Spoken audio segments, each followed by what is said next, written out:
그래서 요한계시록에 나오는 666이 사실 바코드다, 베리칩이다.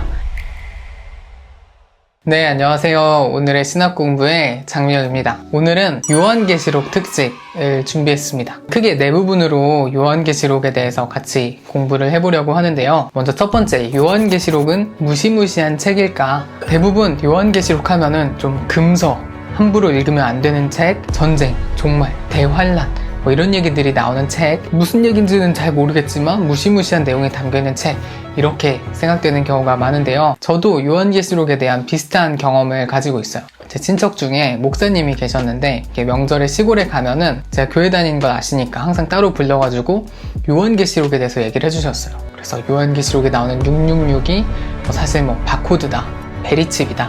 앞으로 몸에 베리칩을 이식을 하게 될 텐데 그게 짐승의 표고, 그걸 받으면은 사탄이 뇌를 조정을 해서 하나님을 더 믿을 수 없게 만든다. 그럼 이제 지옥에 갈 수밖에 없기 때문에 베리칩을 받으면 안 된다. 이런 얘기를 항상 해주셨거든요. 그래서 저도 그런 엄청난 일이 일어나고 있구나, 이렇게 되게 무섭게 생각을 했었고, 굉장히 위험한 무언가, 이런 인상이 저한테도 좀 있습니다. 그래서 요한계시록에는 마치 이 지구의 끝에 일어날 일들이 다 예언으로 적혀 있는 것 같은 그런 인상을 주기도 하는데, 사실 요한계시록은 그런 책이 아닙니다. 그래서 어떤 노스트라다무스의 예언집처럼 지구의 마지막에 일어날 일, 이런 걸 적어놓은 그런 책이 아니고, 저희가 요한계시록 하면은 휴거, 적그리스도, 이런 이미지를 많이 떠올리는데 사실 그 단어는 계시록에 등장하지조차 않는다고 해요. 그런 단어들은 구약의 다니엘서나 신약의 데살로니가 후서나 여러 본문들을 짜깁기 해서 만든 개념이라고 합니다. 그래서 어쩌다가 저희가 이렇게 요한계시록에 대해 무시무시한 이미지를 갖게 되었나, 이렇게 대다수의 한국교회가 요한계시록에 대해서 가지고 있는 좀 잘못된 개념들, 잘못된 인상들은 세대주의의 영향을 받은 결과라고 생각할 수 있습니다. 더 정확히는 세대주의 전천년설이라는 개념인데요. 이거는 19세기 영국에서 넬슨 답이라는 사람이 주도적으로 좀 제창한 이론,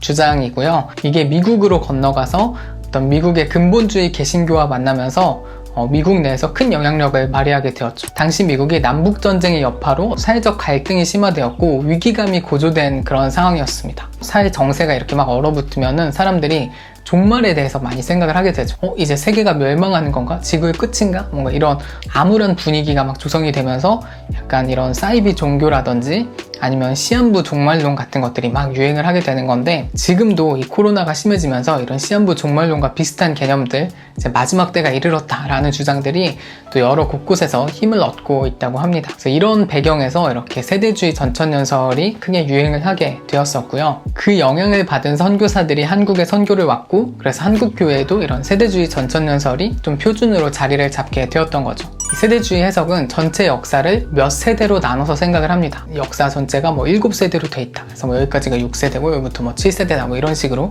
이렇게 세대를 구분을 하는데, 각 세대마다 하나님의 통치 방법과 구원의 역사가 다르다라고 보는 거죠. 그리고 계시록 본문이 특정 세대와 1대1로 대응한다라고 해석을 합니다. 구체적으로는 요한계시록 앞부분에 소아시아의 7교회가 나오는데, 그 7교회가 이제 지구 역사상 있는 7시기의 교회를 의미한다라고 해석을 하는 거예요. 그래서 첫 번째 교회가 초대 교회였다면 마지막 교회, 라오디게아 교회가 현대의 교회다, 이런 식으로 해석을 하는 거죠. 그리고 4장 이후에 일어나는 여러 가지 일들, 7년 대환란이나 아마겟돈 전쟁이나 천년 왕국, 이런 것들이 머지않은 미래에 일어날 일이라고 해석을 합니다. 그런데 이제 이런 세대주의 해석에는 좀 여러 가지 다양한 문제점들이 있어요. 그러니까 신학 전반적인 체계화의 문제도 있고, 어떤 역사를 바라보는 관점, 여러 가지 문제점이 좀 복잡하게 얽혀 있는데, 오늘은 성서 해석과 관련된 문제점 한 가지만 생각을 해볼게요. 저희가 성경을 읽을 때 가져야 할 가장 기본적인 태도 중에 하나는, 성경이 1차 독자가 있었고 우리는 2차 독자다 라는 걸 항상 염두하는 게 굉장히 중요합니다. 그러니까 성경이라는 게 처음부터 우리만을 위해서 쓰인 게 아니라 성경에 저자가 있고 저자가 염두에 둔 공동체가 있었고, 그 공동체가 1차 독자가 되는 거죠. 그러니까 구약의 율법도 당연히 처음에 이스라엘 백성에게 먼저 주어진 것들이고, 신약의 여러 서신들도 이제 사도에 의해서 초대 교회들에게 전해진 서신들인 거죠. 우리한테 바로 편지를 쓴 건 아니죠. 초대 교회가 그 편지를 받고 그 신앙을 우리에게 전수해 준 것인데, 이렇게 1차 수신자를 생각을 해야 된다는 거죠. 그러니까 예를 들어서 바울이 여러 교회들의 편지를 쓰잖아요. 데살로니가 있는 교회한테 너희 교회에는 이런 문제가 있으니까 이렇게 해라, 이렇게 권면해서 편지를 쓰고, 고린도에 있는 교회에는 이런 분쟁이 있으니까 이렇게 해결해라 라고 편지를 쓰죠. 우리가 그거를 문자적으로 그대로 적용하기보다는 오늘날 교회가 겪고 있는 어려움과 당대 교회가 가지고 있던 문제점 사이에 보편적인 연속성을 발견하고 그 가운데서 오늘날 성령님이 우리에게 요구하시는 것은 무엇인가, 우리의 상황 속에서 성령님의 조명하에 해석해내는 작업을 하게 되는 거죠. 그러니까 뭐 예를 들어서 디모데 후서 4장에 보면 바울이 디모데에게 너는 겨울이 오기 전에 속히 나에게 오라 이렇게 권면하는 부분이 있거든요. 그럼 저희는 이 글을 보면 1차 독자인 디모데한테 이렇게 바울이 말하고 있구나 라는 걸 알고 있죠. 그렇다고 해서 저희가 바울이 오라고 하니까 우리가 바울한테 가야지, 우리 겨울이 오기 전에 바울한테 가자, 뭐 이렇게 생각하는 독자는 없잖아요. 이게 사실 성경 전체를 보는 맥락과 마찬가지라는 거죠. 그래서 1차 독자에게 어떤 메시지를 주고 있는지를 살펴보고 그들의 정황과 그들의 공동체라는 큰 맥락 안에서 이 글을 해석을 하고 우리의 맥락으로 가져와서 이걸 해석하는 이런 종합적인 해석의 작업을 통해서 성경 말씀이 이제 하나님의 음성으로 우리에게 오게 되는 건데, 이 과정을 생략하게 되면은 문제가 생기는 거죠. 대표적으로 문제가 생기는 게 바로 요한계시록입니다. 계시록의 예언들도 우리한테 바로 주어진 게 아니라 1차 독자가 있었다라는 거를 기억을 해야 되는 거죠. 요한계시록의 1차 독자, 수신자는 1세기 소아시아에 있던 7교회들이었습니다. 그런데 이제 이 저자인 요한이 그 교회들의 편지를 쓰면서 2000년 뒤에 베리집이라는 게 생길 거야, 너네 이거 조심해야 돼, 이렇게 편지를 썼다고 상상한다면 그 교회들은 그 글을 읽고 어떻게 반응을 했어야 될까요? 그러니까 요한은 이 글을 쓰면서 속히 일어날 일들을 주님이 내게 보여주셨다, 너희들은 이것을 듣고 지켜라 라고 얘기를 하고 있거든요. 그런데 그 안에 적힌 내용이 2000년 뒤에 일어날 일이라면 사실은 거의 뭐 듣고 지키고 할 수 있는 반응이 없잖아요. 누가 AD 4000년 경에 일어날 일을 저희한테 적어서 준다고 해서 이걸 가지고 저희가 뭔가 신앙생활을 하거나 지침이 될 수 있는 게 없죠. 너무 먼 얘기니까. 당장 우리는 그럼 뭘 해야 돼? 4000년에 이게 일어난다는데 그냥 살던 대로 살면 되는 건가? 뭐 이렇게 되는 건데, 이처럼 요한계시록은 지금 21세기 한국 땅에서 일어날 무언가를 알려주기 위해서 쓴 게 아니라 당시 1세기 정황 속에서 요한이 7교회에게 어떤 권면과 위로를 주기 위해 썼다 라는 걸 먼저 기억을 하고, 그러나 그 메시지가 시대를 뛰어넘어서 우리에게 어떤 권면과 도전, 삶의 방향성을 제시해주고 있다 라고 바라보는 게 더 바람직한 해석이라는 생각이 듭니다. 그럼 세 번째로, 그렇다면 계시록의 진짜 목적은 뭐였을까? 에 대해서도 간단하게 살펴볼게요. 첫 번째, 계시록은 로마를 비판하기 위해 쓰였습니다. 계시록에 보면 바빌론이라는 표현이 많이 등장을 하는데, 이 바빌론이 당시 로마 제국을 지칭한다는 것에 대다수의 신약학자가 합의를 하고 있어요. 신약학계에서는 바빌론 이꼴 로마, 이게 상식으로 자리를 잡았습니다. 7산 위에 있는 도시, 큰 음료, 여러 가지 상징들이 있는데 그게 이 로마와 딱 맞아 떨어지는 것. 그래서 이걸 고고학적으로 뒷받침해주는 사료가 베스파시아누스의 동전입니다.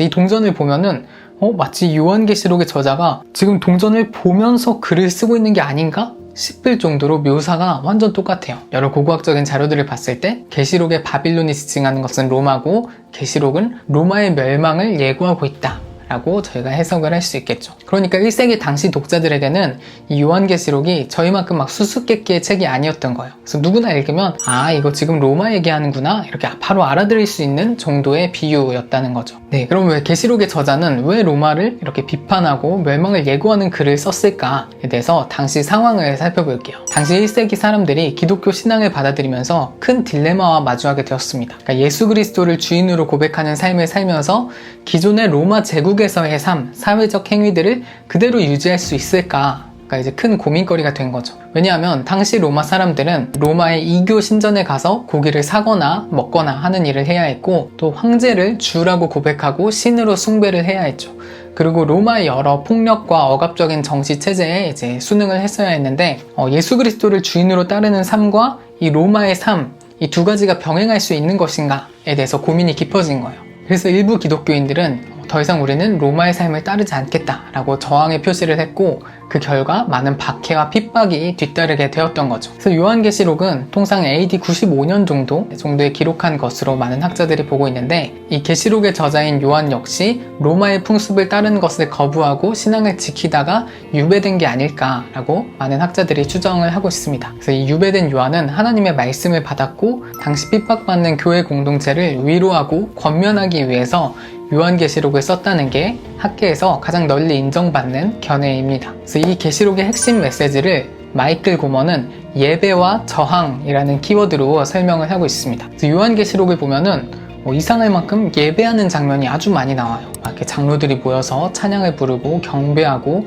어린 양을 높이고 이렇게 하나님께 영광을 돌리는 그런 장면들이 아주 많이 나오는데, 이렇게 하나님을 예배하는 행위는 다르게 말하면 다른 모든 거짓된 신들, 거짓된 우상을 버리고 오직 하나님만을 주권자로 인정한다는 그런 표현이 담겨 있는 거죠. 그래서 이런 당시 로마 상황에서 이제 계시록의 저자는 예배를 강조하고 있고, 두 번째로 저항의 메시지가 계시록에 강하게 나타납니다. 이런 황제 숭배를 거부하고 우상 숭배를 거부하고 로마의 평화, 팍스 로마나라는 표현으로 치장된 로마의 거짓된 평화를 고발하고, 당시 많은 사람들을 착취하고 억압하던 로마의 이데올로기에 저항하는 메시지가 요한계시록에 담겨 있다는 거죠. 이런 메시지가 여러 환상들과 비유 언어를 통해서 작성이 되어 있다는 겁니다. 그래서 요한계시록의 진짜 목적은 어떤 미래에 일어날 일들을 단순히 나열해 놓은 그런 예언집이 아니라 박해받는 기독교 공동체에게 참된 하나님만을 예배하고 악한 로마의 구조에 맞서 저항하라 라는 메시지를 담고 있다는 겁니다. 네, 그래서 저희가 이렇게 요한계시록에 대해서 좀 몇 가지 아주 간략하게만 살펴봤는데, 사실 이것만으로 계시록을 저희가 다 안다고 말할 수는 없겠죠. 그래서 이 영상 이후에 어떻게 계시록을 공부하면 좋을까에 관한 계시록 공부 꿀팁을 전해드리려고 합니다. 그래서 제가 3가지 책을 준비했는데요. 먼저 첫 번째 책은 마이클 고먼의 요한계시록 바르게 읽기라는 책입니다. 이 마이클 고먼은 세인트 메리 대학교의 레이몬드 브라운 석좌 교수예요. 이분이 다양한 연구를 했지만 이 계시록 분야에서도 권위자로 인정을 받는다고 합니다. 제가 이메일로 이런 상담을 제법 받았어요. 요즘 이렇게 세대주의를 강조하거나 계시록 해석을 이렇게 하는 유튜브 영상이나 메시지들이 많은데 어떻게 해야 되겠느냐 라는 이메일을 받았고, 근데 저도 사실 계시록에 대해서 그렇게 잘 아는 게 없기 때문에 제 주변의 전문가들에게 요한계시록 책을 추천해달라고 수소문을 해보니까 정말 많은 분들이 이 마이클 고먼의 책을 추천을 해주시더라고요. 제가 라이브로 방송했던 DJ 굽타의 책도 보면은 계시록 파트에서 굽타도 이 마이클 고먼을 아주 많이 인용하는 걸 살펴볼 수 있습니다. 네, 그만큼 계시록 분야에서 이 마이클 고먼이 인정을 받고 있고, 마이클 고먼이 쓴 이 책이 대중서로 나와서 좀 계시록 입문서로서 거의 고전 같은 역할을 수행하고 있다고 볼 수 있을 것 같아요. 그래서 이 책은 이제 요한계시록에 대한 여러 균형 잡힌 해석을 제시하면서 계시록의 메시지를 어떻게 오늘의 삶으로 살아낼 수 있을까에 대한 여러 권면을 주는 굉장히 좋은 책입니다. 그래서 이 책을 읽으면 좋은데 이 책을 바로 읽기가 좀 부담스럽다, 너무 어려울 것 같아 싶은 분들에게 정말 좋은 소식이 있습니다. 두 번째로 추천하는 책은 김민석 최대희 작가님이 쓴 요한계시록 뒷조사라는 웹툰입니다. 에끌툰이라는 한국을 대표하는 기독교 웹툰 사이트에서 꽤 오랜 기간 동안 이 요한계시록 뒷조사라는 제목의 웹툰을 이제 매주 연재를 했고요. 그게 이제 완결이 나고 최근에 이렇게 단행본으로 편집이 돼서 나왔습니다. 이제 이 책을 보시면 좋은 게, 좀 전에 제가 마이클 고먼의 책을 추천을 해드렸는데 이 책에 글을 쓴 김민석 작가님도 마이클 고먼의 책을 읽고 계시록에 대해서 이렇게 해석할 수 있구나 라는 어떤 영감을 얻었고, 마이클 고먼의 계시록 바르게 읽기 책의 기초에서 이 글을 작성했다고 합니다. 이 웹툰이 전제하는 요한계시록 해석, 요한계시록 틀, 어떤 이런 시민종교에 저항하고 악한 구조에 대항하는 여러 모습들이 이 고먼의 책에서 많은 영감을 받은 것 같습니다. 어떤 신학적인 토대가 아주 탄탄한 웹툰이고요. 내용도 되게 흥미진진합니다. 무려 SF 장르예요. 그래서 보시면은 외계인도 나오고 우주선도 나오고 2100년대 지구에 어떤 일이 있는지, 그때 어떤 사이비 종교와 외계 세력의 어떤 암투를 그리고 있는 그 가운데 요한계시록이 어떻게 해석될 수 있는가가 또 굉장히 중요한 열쇠가 되는, 그래서 어떤 기독교적인 메시지를 또 재미있는 장르와 잘 엮어낸 정말 좋은 기독교 콘텐츠라는 생각이 듭니다. 에끌튼은 워낙 믿고 보는 기독교 웹툰이고, 또 이 뒷조사 시리즈가 항상 정말 좋았어요.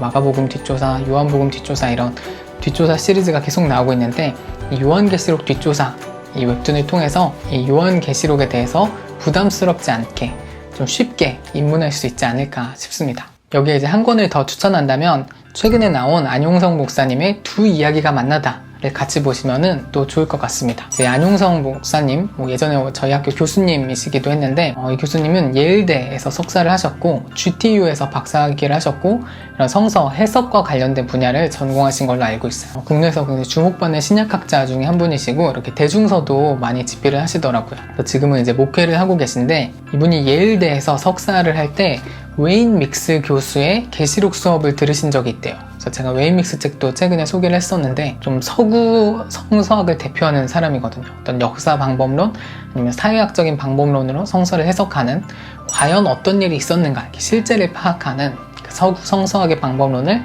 접목을 해서 계시록 하는 수업을 들었는데 안용성 교수님은 그것보다는 좀 더 해석학적인 초점에 관심이 있으셨고 공부를 마치고 들어오신 이후에 기존 서구의 연구 성과를 받아들이면서도 좀 독자적인 새로운 해석, 서구와는 좀 결이 다른 해석을 이 책에서 시도를 하셨다고 합니다. 책 제목이 두 이야기가 만나다잖아요. 그래서 이 이야기 초점에 맞춰서 요한계시록의 구조, 서사 면에서 좀 독창적인 해석을 시도를 하시고 있고 이 이야기에 삽입된 이야기가 있다. 그래서 이 구조를 제대로 파악할 때 단순히 순차적인 이야기도 아니고 순환적인 이야기도 아니고 우리가 좀 제3의 대안으로서의 요한계시록 이해가 가능해진다. 뭐 이런 식으로 좀 새로운 제안을 하는 부분이 있고요. 2부에서는 그걸 토대로 이제 요한계시록 각 본문을 계속 꼼꼼하게 주해하는 파트가 있습니다. 한국에서 목회하고 계신 분이 직접 요한계시록 주해를 했다는 게 저희한테 도움을 줄 수 있는 부분이 많은 것 같아요. 아무래도 이 동일한 한국 정황, 한국 상황 속에서 요한계시록을 어떻게 읽어낼 것인가에 대해서 저에게 통찰력을 제공할 수 있는 부분이 많지 않을까 싶습니다. 또 하나 이 책의 장점은 이 안용성 목사님이 유튜브 채널을 운영하고 계세요. 그래서 그 채널에 가셔서 이렇게 비슷한 여러 강의들을 보실 수 있고 이 책으로 강좌를 하신 게 유튜브에 영상이 많이 있습니다. 샘물결 아카데미 채널에도 있고 그루터기 교회 채널에도 있고 저자 직강을 받으면서 책을 읽을 수 있는 그런 메리트가 있는 책이라고 생각이 돼서 제가 추천을 드렸습니다.